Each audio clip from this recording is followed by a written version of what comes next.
Hey guys, and welcome back to another BHF tutorial. This time we'll be focusing on the event maker and how you can use it and what it does. So I have this simple scene set up and we're just going to walk through each of the settings.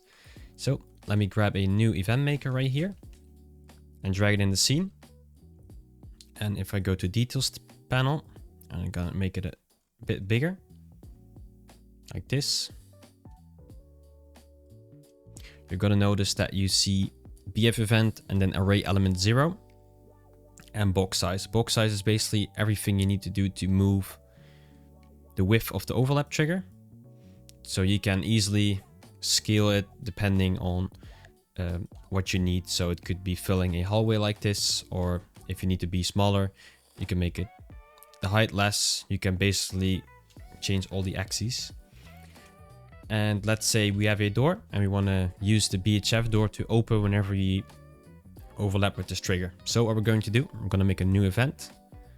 I'm going to extend this and then we can see event type. And by default it says transform. If we click on it, you can see all the available events that are included in the system. So we have door, lights, spawn actor, task, dialogue and damage. So let's say we want to open a door. I'm going to select for the door. And then you can trigger after many times. So depending if it's your first time you overlap, that's the first time. Let's say you wanted to trigger after 2 times, then you can set this to a higher number. Count is something that you shouldn't change. That's how the internal counting works. Let's say you change this to 1, then the count starts at 1 and then the first one won't be triggered. If you go to BF event, you'll notice you have transform settings, which we don't need for this specific event. Door event is what we need. We're gonna expand it. And then you can select the event type you want to call on the door. In this case, I want to open the door since it's already closed. So we're going to leave it at open. And on here, you can select the door you want to open. So I'm going to pick this one in the scene. And I want to open it after 2 seconds. So whenever we test it out here, you're going to notice whenever I overlap with it. So whenever we test this, and I walk, and we wait 2 seconds, you can see the door opens up and I can walk through and you can still interact with the door like normal. Okay, so let's say we want to do something else. Let's say we want to use the transform, which is a bit more complex depending on the scene you want to build.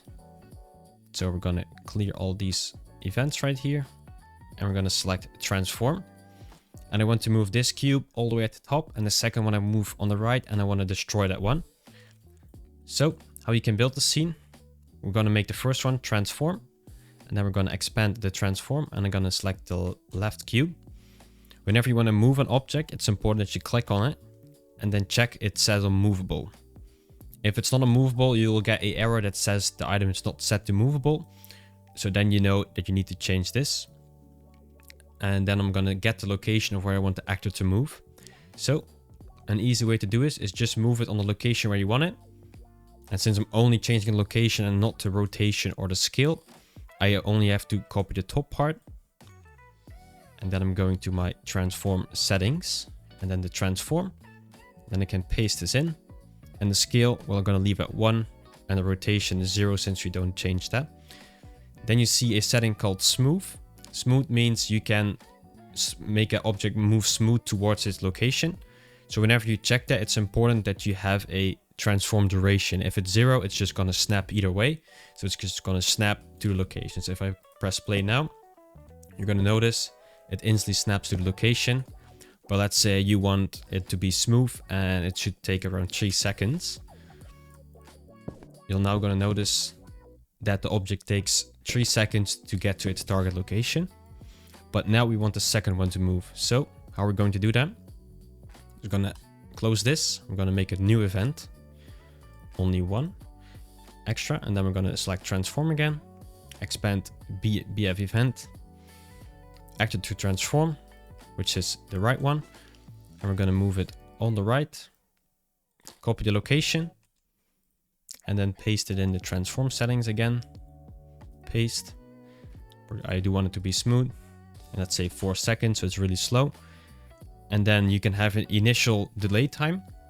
This means, same like we did in the door, This is just the delay when it's gonna move. So let's say you have delay time 3, means it's gonna move after 3 seconds, which is that the beginning delay.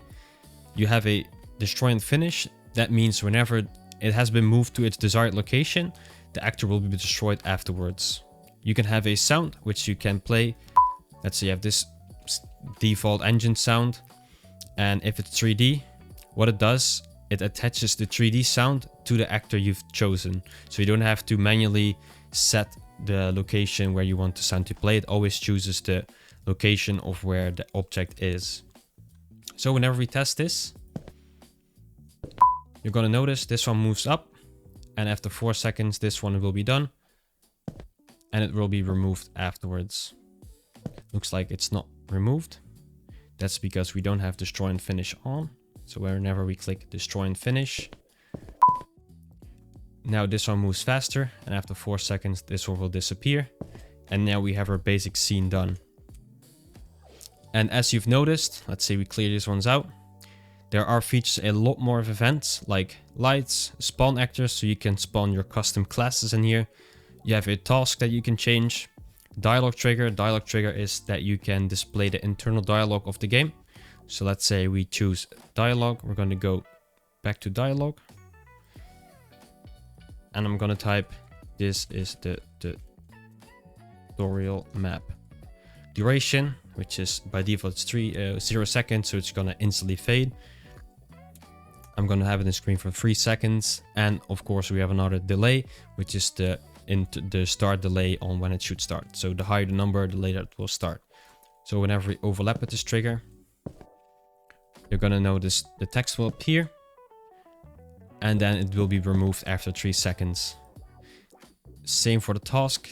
If we clear this one, task update event, you can have your custom task, tutorial completed, custom description text. You can have like additional information, and you can have a icon that you want to appear on there. So whenever we overlap with this, you're going to get a task update notification. Just press tab to display the task, and you're going to notice you see the custom icon, the header text, and the additional information, which is the description that we added onto it. All that's left is you have a damage event. Let's say you want to do custom damage on the trigger. What we're going to do with that is we're going to, on the bottom you see damage amount. Let's say we want to instantly kill the player. So now whenever we overlap with it, the player has died, and now you can replay the game and go back to the menu. And that's basically all you need to know for making great scenes with Event Maker. And there are endless possibilities that you can do. You can have endless events that you can have after each other with custom delays, where you can make really nice scenes. And I hope this clears a lot of things up for you guys. And if you have more questions about anything, just let me know, or join the Discord for anything related to this system as well. See you guys on the next video.